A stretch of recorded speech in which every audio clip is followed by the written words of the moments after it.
बीमार है और उस तरह की मानसिकता के लोग हाई कोर्ट और सुप्रीम कोर्ट में अभी भरमार है। इसको कहने में मुझे कोई गुरेज नहीं है और ये बात देश के हर नागरिक को कहनी पड़ेगी। देश की सुप्रीम कोर्ट आलोचना या चर्चा नहीं करती पार्लियामेंट की, और पार्लियामेंट में जुडिशरी के बारे में कोई ज्यादा चर्चा नहीं होती कि अंदर कोर्ट में क्या काम होता है। ये सेपरेशन ऑफ ड्यूटी की वजह से है, मगर इस देश की जनता जुडिशरी, पार्लियामेंट और सरकार तीनों का हिसाब किताब ले सकती है, तीनों की चर्चा कर सकती है, तीनों की भर्त्सना कर सकती है। यह अधिकार इस देश की असली जो सत्ता है, देश के 145 करोड़ लोगों के पास, देश की जनता इस देश की मालिक है। कुछ लोगों को जब बाबू जगजीवन राम की डेथ होती है उनको भी नहीं मिलती जगह। एक हीरोइन मरती है तो राष्ट्रीय ध्वज डाला जाता है, जिसका पता भी नहीं नशा करके मर गई, कैसे मर गई, कुछ नहीं, कंट्रोवर्सी है। और एक गवर्नर जो इसी सरकार में गवर्नर और जिसने लगाम पकड़ी प्राइम मिनिस्टर की, तुम शूटिंग कराते हो, तुम पुलवामा खुद कराते हो, देश के लोगों को मरवा के राजनीति करते हो, इस तरह की बात और जुबान और देश की आवाज जो बुलंद की, अपने परवाह न करते हो किसी बात की, उस आदमी को ना सिक्योरिटी और सरकारी गाड़ी तक मुहैया नहीं कराई गई। और उससे बड़ी बात, जिस आदमी के शागिर्द में उन्होंने अपना राजनीतिक जीवन शुरू किया था, चौधरी चरण सिंह, उनका पोता निहायत डरपोक फुद्दू किस्म का नेता, वो हिम्मत नहीं है उसकी शमशान घाट पे आने की। और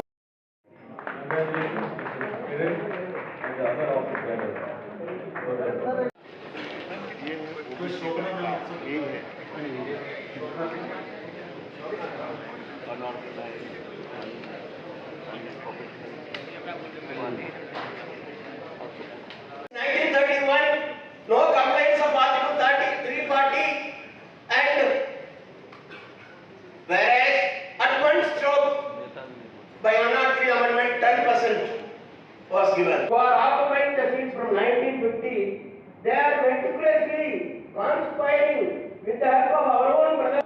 Actually, they are now and then they silence them, and all, especially for all people from North India, I want to say, out of 36 states and union territories, only 10 states have got more than 50% reservation. Population more than 50. 28 states still, so many people who are lacking, who are in lakhs, who are deprived of government jobs and higher studies, they are not being included in the OBC list. Because if too much of people are allowed or brought to OBC list, then definitely there will be a pressure on the government. Advanced communities who are occupying 70% of the seats as additional secretaries and secretaries, they have to be, or they will be thrown out and they have to be rolled out. Because Tamil Nadu is in the forefront of इस association को all India OBC student association, thank you very much for organising this function. और सबसे ज़्यादा आज के दिन बधाई के पात्र हैं परम आदरणीय बीपी मंडल साहब, जिन्होंने इस देश में, उनका नाम भी ऐसा साबित हो गया, जब से इस देश में आजादी के बाद तक भी जो गड़बड़ चल रही है, जिससे आजादी पाने की जरूरत है देश को, वो है कमंडल से आजादी। और कमंडल से आजादी का दिन उस दिन शुरू हुआ जिस दिन मंडल कमीशन लागू हुआ।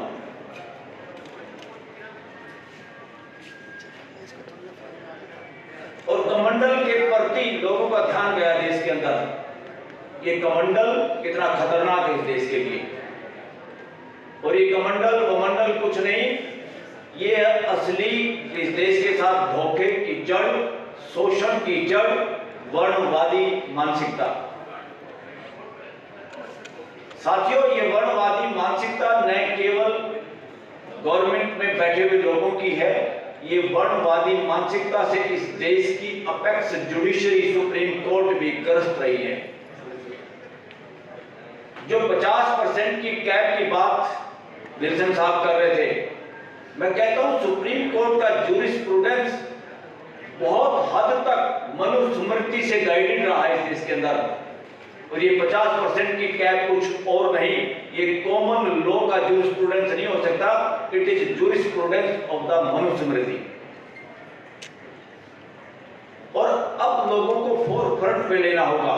ये देश इंतजार करता रहा 75-80 साल तक कि देश के साथ न्याय होगा, सोशल, इकोनॉमिकल और पॉलिटिकल जस्टिस जो इस देश के लोगों का अधिकार है, जन्मसिद्ध अधिकार है।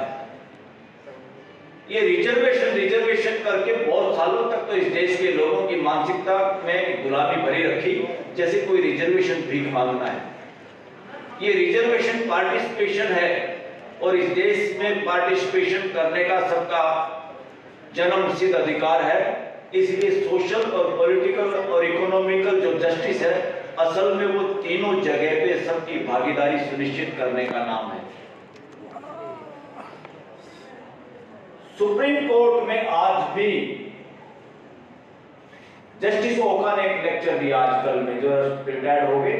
जस्टिस ओका को मैं कहता था कि असल में एग्जीक्यूटिव चीफ जस्टिस अगर कोई इंदौर में रहा है तो जस्टिस ओका रहे इस देश के अंदर, जो चीफ जस्टिस भी नहीं बने। मगर मैं हर जगह, और साथी वकील ये बोलते थे, इस देश की सुप्रीम कोर्ट का इस दौर के अंदर कोई चीफ एग्जीक्यूटिव चीफ जस्टिस है तो ये पोस्ट हमने क्रिएट की अपनी मानसिकता से, वो जस्टिस ओका है, जिन्होंने इस सरकार के दौरान और जुडिशरी जब दबी हुई प्रेशर में काम कर रही थी, पूरा देश इस बात को कह रहा था, उस वक्त जस्टिस ओका ने देश के लोगों को बेल देने का, जमानत देने का और जूरिस्प्रूडेंस को लोगों के हक में क्रिएट करने का काम किया।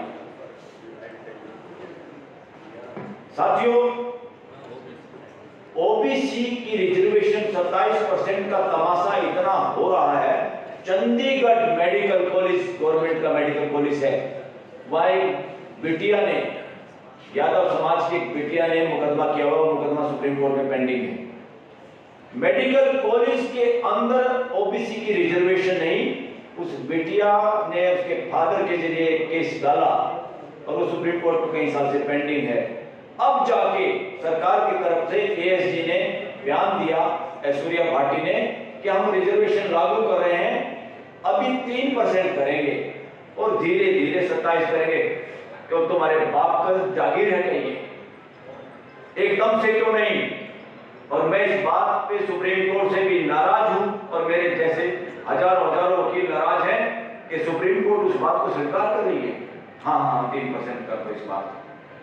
कोई खैरात है क्या? ये इमीडिएट 27% वहां होना चाहिए था और बच्चों को उसमें एडमिशन मिलना चाहिए था, और ये बहुत बदमाशी है। सुप्रीम कोर्ट ने जब इंदिरा साहनी केस में कहा कि मेरिट गड़बड़ हो जाएगी और 50% से ज्यादा नहीं होनी चाहिए रिजर्वेशन, क्यों भाई? अब 10% आरक्षण जो आप लोगों ने इकोनॉमिकली आधार पे किया है वो 50% से ज्यादा जा रहा है, ये क्यों किया आप लोगों ने?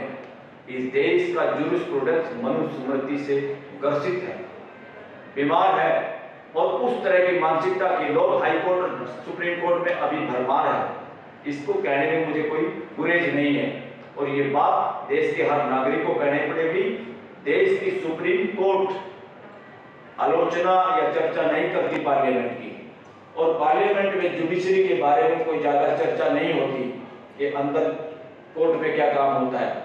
ये सेपरेशन ऑफ ड्यूटी की वजह से है, मगर इस देश की जनता जुडिशरी, पार्लियामेंट और सरकार तीनों का हिसाब किताब ले सकती है, तीनों की चर्चा कर सकती है, तीनों की भर्त्सना कर सकती है।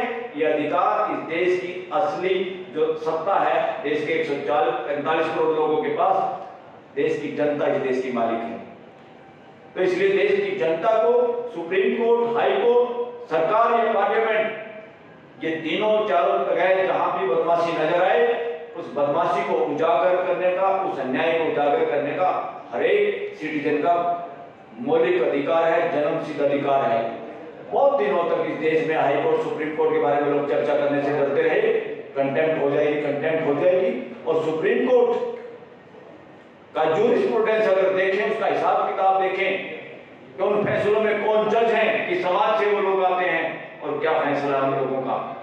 अगर इस तरीके से रिसर्च इसमें हो, सनसनीखेज समाचार और खबरें देश के लोगों को मिलेगी कि कैसे जातिवाद या वर्णवाद के फेवर में काम किया जाता रहा सुप्रीम कोर्ट के अंदर इस देश की। इसलिए कोर्टों से का मान सम्मान करना हमारी ड्यूटी नहीं है। कोर्टों को अपना मान सम्मान करवाने के लिए काम करना जरूरी है, ये कोर्टों की ड्यूटी है, जजों की ड्यूटी है। जज तो इस देश के कानून बनाने के बाद भी अपने आप को माय लॉर्ड कहलवा रहे हैं, अन्याय कर रहे हैं देश के साथ, आर्टिकल 18 का वायलेशन कर रहे हैं। कानून बनने के जिस कानून की लड़ाई हमने लड़ी, सुप्रीम कोर्ट के खिलाफ ही मुकदमा डाला, आज भी माय लॉर्ड वकील भी कहते हैं और माय लॉर्ड कहलवा के जज भी खुश होते हैं। ये अपराध कर रहे हैं सुप्रीम कोर्ट के जज, हाई कोर्ट के जज और सुप्रीम कोर्ट और हाई कोर्टों के वो वकील जो जानबूझ के जजों को माय लॉर्ड बना के एक अलग दर्जे में बिठाना चाहते हैं, जैसे हम भिखारी हैं वकील और देश की जनता उनसे न्याय मांग रही है। ये ड्यूटी है देश के जजों की न्याय करना। जिससे ये ड्यूटी नहीं होती, घर जाए अपने घर, छुट्टी ले, पेंशन खाए, देश भुगत लेगा, कोई बात नहीं, तुम्हारे को पेंशन देगा, कोई हर्ज नहीं है। मगर ना आप माय लॉर्ड हैं और ना अपने दिमागों को खराब करो। जितने वकील आपको माय लॉर्ड करें तुरंत बंद करो, वरना आप संविधान का अपमान कर रहे हैं। आप संविधान विरोधी लोग हैं जो माय लॉर्ड को स्वीकार करते हैं, सुप्रीम कोर्ट के जज और हाई कोर्ट के जज, कोई भी।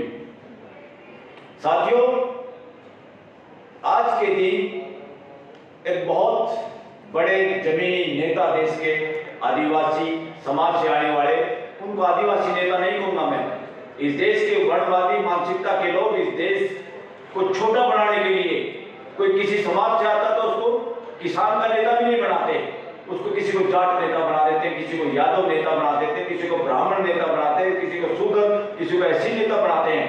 और वर्णवादी मुस्टंडे वो देश के नेता बन जाते हैं। इनको फोरफ्रंट से पकड़ना होगा। इस देश के अंदर दो मानसिकताओं के बीच में संघर्ष है। एक तरफ मनुवादी घटिया मानसिकता और एक तरफ संवैधानिक मानसिकता। इस देश के अंदर संवैधानिक मानसिकता की ही जीत होगी और वर्णवादी मनु मानसिकता की पराजय निश्चित है। अब वो फटफटा रहे हैं, लास्ट स्टेज पे है, देश समझ गया है। और साथियों, जो लोगों को, जो संविधान को प्यार करते हैं, संवैधानिक व्यवस्था में विश्वास करते हैं, मानवता और मानवीय व्यवस्था में विश्वास करते हैं, उनको, खासतौर पर युवाओं को जागरूक होना है। कहीं भी SC, ST, OBC के किसी भी वर्ग को आपस में लड़ा के और खबरें बनाना चाहते हैं और हमारे समाजों के लोगों को, किसी को भी, ऐसे आदमी को जो पद के लालच में, टिकट के लालच में, ऐसे बहुत भीड़ है, उसको जब मर्जी पट्टा पहना लो। ऐसे पट्टे पहने हुए RSS के दरबार में और BJP के दरबार में इस देश के बहुजन समाज के बहुत सारे लीडर हैं, उनकी जीभ कुत्तों की तरह निकली रहती है पदों के लालच में, बोल नहीं पाते समाज के लिए। यही सिचुएशन है कि OBC की रिजर्वेशन अभी पूरी तरह लागू नहीं और रोस्टर रूप में गड़बड़ करके, नॉट फाउंड सूटेबल में गड़बड़ करके ये इतनी गड़बड़ हो रही है। इसमें हाई कोर्ट और सुप्रीम कोर्ट की ड्यूटी बनती है। इस तरह की बदमाशी जब चले, इकोनॉमिकल, सोशल और पॉलिटिकल इनजस्टिस हो रहा हो और कॉन्स्टिट्यूशन के हिसाब से काम नहीं हो रहा हो, तो सुप्रीम कोर्ट और हाई कोर्ट के जजों की ये ड्यूटी है, मर्जी नहीं है कि वो खुद कॉग्निजेंस ले। अगर नेता बदमाशी कर रहे हैं, ब्यूरोक्रेसी बदमाशी कर रही है, पार्लियामेंट बदमाशी कर रही है, लोग बोल नहीं पा रहे हैं, तो इमीडिएट सुप्रीम कोर्ट और हाई कोर्ट के लोगों की ड्यूटी है। इसीलिए हम उनको रिटायरमेंट पे भी पूरी तनख्वाह के साथ रिटायर करते हैं। तो ये क्या, आज तक रिजर्वेशन क्यों नहीं लागू हुआ? किसको तकलीफ है? क्यों ये लोग रिजर्वेशन कैटेगरी में जो लोग आते हैं वो सेक्रेटरी क्यों नहीं बन पा रहे हैं, वो DGP क्यों नहीं बन पा रहे हैं? कौन बदमाशी कर रहा है? ये षड्यंत्र है, सुनियोजित षड्यंत्र है। और आज हम सब आह्वान करना चाहते हैं वर्णवादी मानसिकता के लोगों को, जिसकी भी ये जहरीली मानसिकता है, इस मानसिकता को त्याग दें। समाज और ये देश उठ खड़ा हुआ है। और साथियों, नेताओं के भी भरोसे मत रहो। खाली नेताओं के भरोसे, नेता बीच बीच में ऐसे बोल्ड नेता आपको दिखाई देते हैं। सारे नेता VP मंडल जी नहीं हो सकते, VP सिंह नहीं हो सकते, अर्जुन सिंह नहीं हो सकते, और इवन मैं जिनको अपने खुद के जिनको मैंने देखा नहीं, कुछ को मैंने देखा भी है, सुना, जिनको मैं रियल लीडर इस देश का मानता हूँ, अपना मानता हूँ, जिनमें प्रमुख मेरे लिए पेरियार जी हैं, जिनको मैंने पढ़ा, जिनको मैंने समझा कि पूरे मानव की जो आवाज होती है उस आवाज को उन्होंने बुलंद किया और उस डीएमके पार्टी ने उसको फॉलो किया तमिलनाडु के अंदर। वो बधाई के पात्र हैं, आज स्टालिन भी बधाई के पात्र हैं। और इस देश में वर्णवाद की लगाम पकड़ के खींची किसी ने तो लालू यादव। जब पूरा देश भय में और उस लय में जंगल में फंस गया था, तब उसी ने उन लोगों को पकड़ा था जो इस देश में ढोंगवाद को बढ़ावा देना चाहते थे, इस देश को बांटना चाहते थे।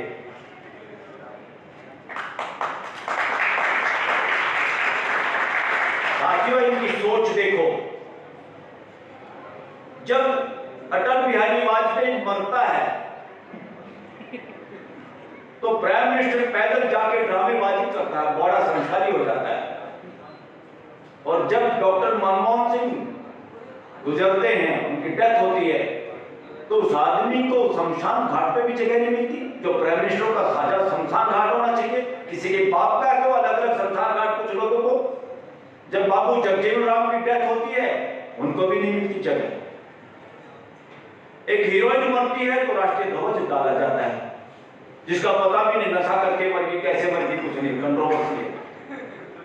और एक गवर्नर जो इसी सरकार में गवर्नर और जिसने लगाम पकड़ी प्राइम मिनिस्टर की, तुम शूटिंग कराते हो, तुम पुलवामा खुद कराते हो, देश के लोगों को मरवा के राजनीति करते हो, इस तरह की बात और जुबान तो देश की आवाज जो बुलंद की, अपने परवाह ना करते हो किसी बात की, उस आदमी को ना सिक्योरिटी और सरकारी गाड़ी तक मुहैया नहीं कराई गई। और उससे बड़ी बात, जिस आदमी के शागिर्द में उन्होंने अपना राजनीतिक जीवन शुरू किया था, चौधरी चरण सिंह, उनका पोता निहायत डरपोक फुद्दू किस्म का नेता, वो हिम्मत नहीं है उसकी शमशान घाट पे आने की। और बीजेपी का तो कोई आया नहीं, बीजेपी पार्टी तो नपुंसक हो गई है, एक दो आदमी ने कब्जा कर लिया है। बीजेपी के सारे लोग लंबे लेटे और कहते हैं हम संस्कारी पार्टी हैं। हमारे यहाँ संस्कार क्या है? असली सनातनी हम सब हैं। हमारे संस्कार क्या है? जब कोई गुजरता है, अगर हमारी दुश्मनी भी है तो हम ये ड्यूटी मानते हैं कि पूरा गांव, पूरा समाज हमारे को घटिया बताएगा, इसलिए आज तो हमें जरूर शमशान घाट पे लकड़ी देने जाना है। और हम जाते हैं। और ये जो संस्कारी पार्टी कहते हैं, ये सबसे गंदे संस्कारों के लोग हैं। और इस देश में आज की जो हरकत की है, इस देश में या तो शमशान घाट एक होगा पूरे देश के अंदर प्राइम मिनिस्टरों का, या कोई वीआईपी जो भी है गवर्नर, सबके रूल ऑफ लॉ में, डेमोक्रेसी में एक जैसा। ये नहीं कि मनमोहन सिंह, बाबू जगजीवन राम या सतपाल मलिक गुजरे तो वो जाएं किसी और जगह पे। तो ये किस लिए भाई? वरना ये शमशान घाट उखाड़ने पड़ेंगे अलग अलग लोगों के। अगर शमशान घाट में भी मनुवाद वनवाद चलेगा तो हम इन शमशान घाटों को उखाड़ देंगे। देश इस माहौल में है। और एक और मैं तो समाज से विनती करता हूँ पूरे देश में कि गांव देहात में अभी भी एक बीमारी है, शमशान घाट अलग अलग है। वो भी वर्णवाद की वजह से है, जिन्होंने इस देश के लोगों में मानसिक कुंठता भर रखी है कि सवर्ण समाज, ये सवर्ण सवर्ण कुछ नहीं होता, ये सवर्ण समाज भी कहना बंद करो, इनको नॉन एससी एसटी बोलो। ये सवर्ण वर्ण बड़ी कोई सोने का आदमी है यहाँ पर, बाकी लोग बेकार हैं। ये नॉनसेंस वर्ड है सवर्ण शब्द। जो सवर्ण शब्द यूज करे समझो वो दुश्मन है देश का। शमशान घाट गांव में भी एक ही होना चाहिए। ये जानबूझ के अगर अलग अलग जातियों के अलग अलग शमशान घाट है तो समझो आपको बांटने का षड्यंत्र है वर्णवादी लोगों का, मनोवादी लोगों का। इनके चंगुल से बाहर निकलना है तो भाईचारा बनाइए और शमशान घाट एक रखिए पूरे गांव में, पूरे देश के गांव के लोगों से रिक्वेस्ट है हमारी। साथियों, एक बात, ये जन नेता थे जिन्होंने संघर्ष करके अपने स्टेट छोड़ दिया। करुणानिधि जैसे लोग, उनके विचार जहां उन्होंने 50% की भी लाइन को तोड़ दिया जो सुप्रीम कोर्ट ने निर्धारित कर रखी थी। सुप्रीम कोर्ट से सुप्रीम देश के लीडर, देश के लोग हैं, देश की जनता है। सुप्रीम कोर्ट के फैसले में वर्णवाद मनोवाद दिखाई दे तो उसका फुल फ्रंट से पकड़ना होगा, सामने से। जजों से डरने की कोई जरूरत नहीं। जज अगर बदमाशी करे तो we the people of India we have to tackle them. इसलिए कोई शर्माने की बात नहीं, हमने उनको बिठाया हुआ है, वो गलत काम करे तो उनकी भर्त्सना करना, उनकी आलोचना करना। और ये देश में एक गड़बड़ है कि जज की आलोचना मत करो, जजमेंट की करो। अरे जज घटिया हो तो उसकी क्यों ना करें? जज रिश्वत लेता उसकी नहीं करे क्या, जिसके घर में पैसा पाया और इस सरकार ने उसको छुपा लिया, एफआईआर तक नहीं, पैसा कहां गया उसका पता नहीं। इसमें सुप्रीम कोर्ट से भी चूक हुई है कि उन्होंने उसको पता नहीं किया पैसे कहां किसके पैसे थे। बहुत बड़े बड़े बदमाशों के पैसे थे, वो अकेले जज के पैसे नहीं थे। अब वो बदमाश सत्ता में है, देश समझ रहा है, उसी को छुपाने के लिए, लीपापोती करने के लिए काम हुआ था साथियों।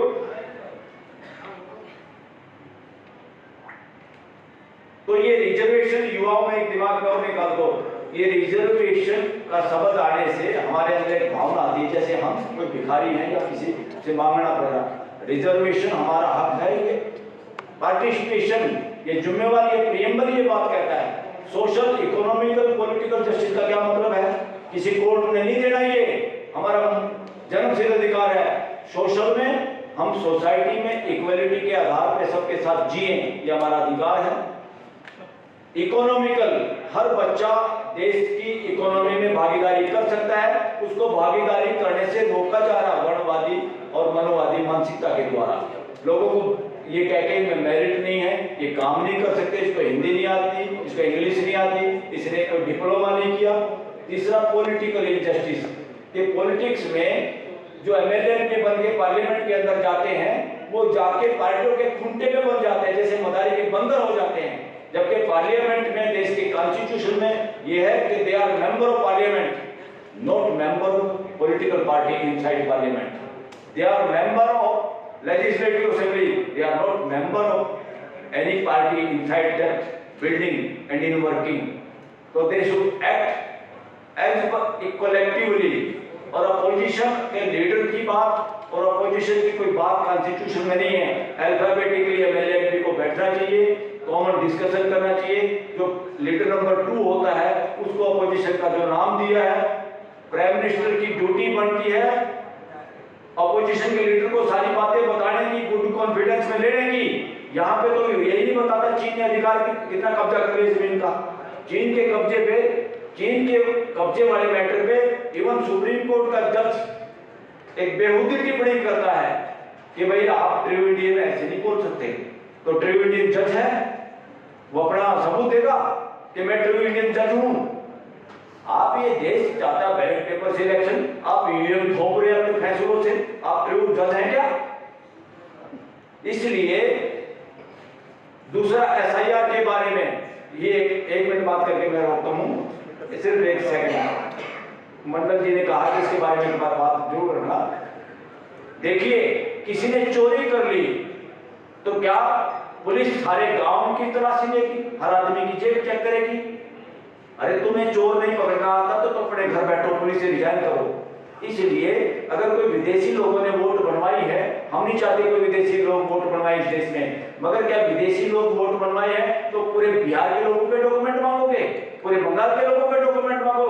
This is nonsense on the part of election commissioner. चोरी चकारी की सरकार, चोरी चकारी का इलेक्शन कमिश्नर, इलेक्शन कमीशन को पकड़ा जाए, नार्को टेस्ट करके जेल में भेजा जाए, ये जनता चाहती है देश की साथियों। और ये होगा इस देश में, ये होगा। आपराधिक मानसिकता के लोग सत्ता में बैठे हैं, किसी से पूछ लो, सुप्रीम कोर्ट में जितने लोग आते हैं वो ये कहते हैं कि इससे ज्यादा अपराधी किस्म के लोगों के हाथों में इस तरह की सरकार देश में कभी नहीं रही। Thank you very much.